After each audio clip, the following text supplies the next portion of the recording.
Hello বন্ধুরা, তোমরা সবাই কেমন আছো? আশা করছি ভালো আছো। আজকে আমরা এসেছি ছোট ভাইয়ের অন্নপ্রাশনে। এটা আমার মাসির ছেলে। সবাই আশীর্বাদ করবেন ওর জন্য। ওর আজকে অন্নপ্রাশন, মুখে ভাত। ও আজকে প্রথম ভাত খাবে। আশীর্বাদ করবেন ও যেন ভালো মানুষ হয় এবং ভালো থাকে। আমরা সবাই একসাথে আনন্দ করছি। সবাই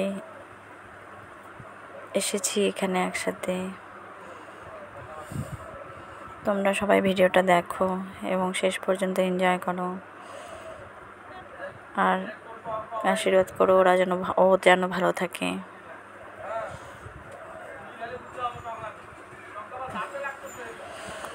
ভিডিওটা তোমরা সবাই দেখো এবং লাইক, কমেন্ট, শেয়ার করো। ধন্যবাদ।